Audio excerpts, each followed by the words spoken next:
Hello students, स्वागत है आप सभी का basics with Kundan sir YouTube channel में। आज हम विज्ञान का एक चैप्टर, साइंस का एक चैप्टर देखने वाले हैं, जीव जनन कैसे करता है। जीव जनन कैसे करता है, ये चैप्टर आप सभी के लिए बेहद इंपॉर्टेंट है। हर बच्चा को ये चैप्टर समझना चाहिए। क्यों? क्योंकि इसका जो भूमिका है वो आपके जीवन में, आपको जीवन को संवारने में और आपके जीवन को सफल बनाने में बहुत योगदान देता है। ठीक है, क्योंकि यहाँ पर बहुत ही अज्ञानता है, बहुत कुछ लोग नहीं जानते हैं, बच्चे नहीं जानते हैं, इसलिए एनसीईआरटी के सिलेबस में ये चैप्टर है ना। इसके बाद शायद आप इस तरह के कंटेंट फिर आपके पढ़ाई में नहीं है, तो इसलिए ये चैप्टर आपके लिए बहुत इंपॉर्टेंट है। ठीक है, जैसे जैसे पढ़ते जाएंगे आगे तो आपको समझ में आएगा कि क्यों इंपॉर्टेंट है। तो सबसे पहला चीज आता है कि जीव जनन कैसे करता है। ठीक है, तो हम लोग पहले ये समझते हैं कि जीव जनन क्यों करता है। जनन क्यों करता है? तो जीव जो जनन करता है वो अपना जो प्रजाति है ना, उसको, उसके अस्तित्व को बनाए रखने के लिए जनन करता है। देखो, जनन करना कोई आवश्यक क्रियाविधि नहीं है। जैसे श्वास लेना आवश्यक है, भोजन करना आवश्यक है, उत्सर्जन करना आवश्यक है, उस तरह जनन करना आवश्यक नहीं है। लेकिन हम लोग क्या करते हैं, अपना प्रजाति को इस दुनिया समाज में बनाए रखने के लिए, इसका अस्तित्व को बनाए रखने के लिए जनन करते हैं। और जनन में जो है वो बहुत सी ऊर्जा क्या होता है, नष्ट होता है, बहुत ऊर्जा इसमें खर्च होता है।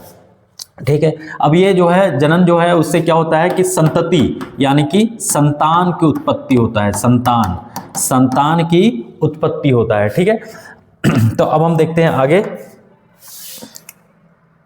अब देखिए, जैसे विभिन्नता का महत्व मतलब क्या कि जनन जो होता है वो तो एक तो माता पिता के कुछ हद तक कुछ गुण मिलता है ना, और कुछ उसमें क्या होता है, विभिन्नता भी होता है। ठीक है, अगला आते हैं, ये देखते हैं एकल जीवों में प्रजनन। तो सबसे पहले हम ये टॉपिक समझते हैं कि एकल जीव क्या है। एकल जीव क्या है? वैसा जीव जिसमें हम लोग, जैसे बकरा बकरी, ये क्या है, द्विलिंग है। बकरा बकरी, बैल गाय, है ना, मनुष्य में आ जाता है, महिला पुरुष। तो इसी तरह एकल जीव मतलब यहाँ पर स्त्रीलिंग पुल्लिंग का कॉन्सेप्ट नहीं है। ठीक है, फीमेल का कॉन्सेप्ट नहीं है, नर और मादा का कॉन्सेप्ट नहीं है। इस तरह के जीवों को क्या कहा जाता है, एकल जीव कहा जाता है। ठीक है, अब ये एकल जीव जो है वो क्या करता है, वो अलग अलग तरीके से, अब इसको भी क्या करना है, जनन करना है ना। तो जनन करने के लिए, नया संतति बनाने के लिए जनन करना पड़ता है, तो इसका भी एक अलग तरीका होता है। तो पहला तरीका आ जाता है क्या, विखंडन। क्या आता है, विखंडन। देखिए, जनन दो तरीका से होता है, एक लैंगिक जनन, एक अलैंगिक जनन और लैंगिक जनन। इसको हम लोग सेक्सुअल रिप्रोडक्शन भी कहते हैं, सेक्सुअल रिप्रोडक्शन। ठीक है, और ये क्या है, असेक्सुअल रिप्रोडक्शन। ठीक है, जो भी है असेक्सुअल रिप्रोडक्शन। तो आज हम देखेंगे अलैंगिक जनन को देखेंगे, कल हम लोग लैंगिक जनन को अगला वीडियो में देख लेंगे। ठीक है, अलैंगिक जनन देखिए, विखंडन एक तरीका है। ठीक है, विखंडन में क्या होता है, इसमें जीव दो या दो से अधिक भागों में बढ़ जाता है। यह दो प्रकार, और यहाँ पर विखंडन में क्या होता है, एक जीव होता है जो दो या दो से अधिक भागों में क्या हो जाता है, बढ़ जाता है, उसको विखंडन कहते हैं। और ये भी दो प्रकार का होता है, एक तो द्विखंडन और एक बहुखंडन। इसका नाम से ही पता चला, द्वि मतलब दो, खंडन मतलब खंड होके दो जीव बनेगा। जैसे ये अमीबा है, देखिए खंड होके दो जीव बन गया, तो इसको द्विखंडन होगा, है ना। और ये क्या है, ये है लेशमानिया। ठीक है, देखो उदाहरण में भी बताएं कि अमीबा और लेशमानिया क्या होता है, ये द्विखंडन करता है। देखिए खंड हो गए। हाँ, अच्छा, एक चीज और इसमें है कि इसका कोई तल नहीं होता, निर्धारित स्थान नहीं होता कि कहां से द्विखंडन होगा, लेकिन इस लेशमानिया का निर्धारित स्थान होता है कि यहां से इसका द्विखंडन होगा। ठीक है, तो द्विखंडन समझ गए कि किसमें होता है, अमीबा में होता है, लेशमानिया में होता है। एक और अंतर है कि इसका कोई निर्धारित तल नहीं होता है विखंडन होने का, इसका एक निर्धारित तल होता है। ये जो प्लाज्मोडियम है, देखिए ये क्या करता है, ये बहुखंडन करता है। ठीक है, प्लाज्मोडियम मतलब एक साथ टूटकर बहुत सारा जीवों का निर्माण करेगा। एक चीज और बात बता देते हैं कि ये जो प्लाज्मोडियम है ना, ये मलेरिया परजीवी है। क्या है, प्लाज्मोडियम मलेरिया परजीवी है। और लेशमानिया जो है वो कालाजार के रोगाणु है, वायरस है। इससे कालाजार का बीमारी होता है, और इससे ये जो प्लाज्मोडियम है, इससे ये क्या है, मलेरिया का परजीवी है। ठीक है, अगला देखते हैं। अब आते हैं पुनरुद्ध भवन या फिर पुनर्जनन। ये क्या है, देखिए ये वाला, ये जो नाम है प्लेनेरिया, ये एक जीव है।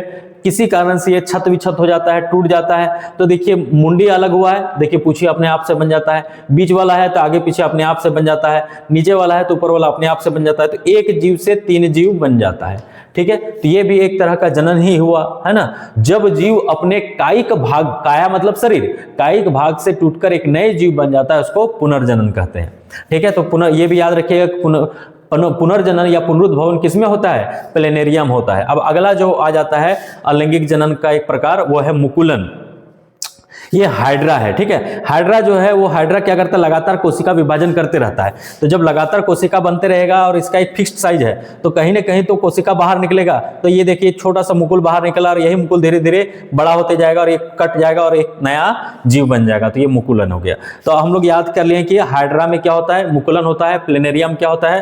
पुनरुद्भवन होता है ना। अमीबा और लेशमानिया, इसमें द्विखंडन होता है। अमीबा में कोई निर्धारित तल नहीं है, इसमें निर्धारित तल है, और प्लाज्मोडियम में बहुखंडन होता है, ठीक है। इतना सारा पॉइंट हम लोग देख लिए। अब आते हैं कायिक परिवर्धन, मतलब कुछ ऐसा भी पौधा होता है जिसमें क्या होता है? काया बढ़ जाता है और एक नया जीव बन जाता है, नया पौधा बन जाता है, ठीक है। तो इसको कायिक परिवर्धन। देखिए कुछ पौधे में नए पौधे का निर्माण उसके कायिक भाग जैसे जड़, तना और पत्तियां से भी होता है, ठीक है। जैसे गन्ना का ऊपर वाला भाग को फिर से काट के लगा देते हैं तो एक नया गन्ना निकल जाता है। गुलाब का डंठल को लगा देते हैं। केला, अंगूर, संतरा, ये सब कुछ पौधे हैं जो क्या करते हैं? ये कायिक परिवर्धन करते हैं। इसमें आलू भी आ जाता है। आलू क्या होता है? एक आलू ही होता है, उसको फिर लगा देते हैं मिट्टी में, फिर से उसी आलू से बहुत सारा आलू हो जाता है, ठीक है। तो ये सब जो हो गया, ये क्या हो गया? कायिक परिवर्धन। याद रखिएगा, गन्ना, गुलाब, केला, अंगूर, संतरा, चमेली, आलू, ये सब में क्या होता है? कायिक परिवर्धन होता है। अब आते हैं बीजाणु समासंघ। ये देखो, ये एक पौधा का नर जनन अंग है ना। पौधा नहीं, फूल का, ठीक है। देखिए पौधे का जनन अंग क्या होता है? फूल होता है। पौधा का जनन अंग क्या होता है? फूल। फूल का मुख्य कार्य है प्रजनन के सहायता से फल का निर्माण करना, ठीक है। जिस पौधा में फूल लगता है उस पौधा में ही फल आता है। जैसे आम अभी फलेगा तो आम आने से पहले क्या आता है? आम के पेड़ में फूल आता है, जिसको हम लोग माकुल बोलते हैं, ठीक है। आगे देखते हैं। अब आते हैं पौधे के बारे में देखेंगे कि पौधा में किस तरह से, फूल में किस तरह से जनन होता है, ठीक है। तो फूल में देखिए, अब यहां पर आ जाता है, थोड़ा सा समझ लेंगे। पुष्पी पौधों में लैंगिक जनन है ना। अब पुष्प में क्या होता है? लैंगिक जनन होता है। लैंगिक जनन करने का मतलब क्या? कि जिस तरह नर और मादा लिंग है, अलग अलग लिंग है, उसी तरह यहां पर भी होगा, ठीक है। तो आवर्त बीजी मतलब ऐसा पौधा जिसके बीज में क्या होता है? एक कवर लगा हुआ होता है, ठीक है, उसको आवर्त बीजी कहते हैं। तो यहाँ क्या लिखा है कि आवर्त बीजी यानी कि एंजियोस्पर्म का जनन अंग पुष्प में होता है, ठीक है। अब यहां पर देखिए, ये जो है ये परागकोश है और तंतु है, इसको पुंकेसर कहते हैं। क्या कहते हैं? पुंकेसर, ठीक है। और ये इस पौधे का नर वाला भाग है। क्या है? नर, मतलब कि मेल वाला पार्ट है ये वाला, ठीक है। मेल जो लिंग होता है वो वाला भाग है। और ये वर्तिकाग्र, ये वाला, ये वर्तिकाग्र है, ये वर्तिका है, यहां से चीजें रास्ता से अंदर आएगा, और ये अंडाशय है। ये तीनों जो है वो क्या है? स्त्री केसर, यानी कि फीमेल वाला सेक्स है, फीमेल वाला लिंग है, ठीक है। अब देखिए यहां पर होता कैसे है।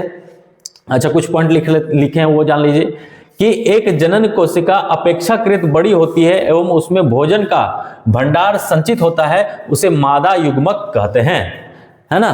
फीमेल युग्मक, मादा युग्मक यानी कि मादा, फीमेल जायगोट कहते हैं, ठीक है। और जो गतिशील जनन कोशिका है उसको नर युग्मक कहते हैं, यानी कि अंडाणु, ठीक है, वो क्या है? बड़ी है, इसमें भोजन संचारित होता है। और जो गतिशील है यानी कि शुक्राणु, ठीक है, यानी कि स्पर्म, ये क्या होता है? ये तुम्हारा छोटा छोटा होता है और ये गतिशील होता है। देखिए यहाँ पर और चीज पॉइंट लिख दिए कि जब पुष्प में पुंकेसर अथवा स्त्री केसर में से कोई एक जनन अंग उपस्थित होता है तो उसे एक लिंगी कहते हैं। मतलब या तो उसमें पुंकेसर होगा या फिर स्त्री केसर होगा, है ना, दोनों लिंग नहीं होगा, ठीक है।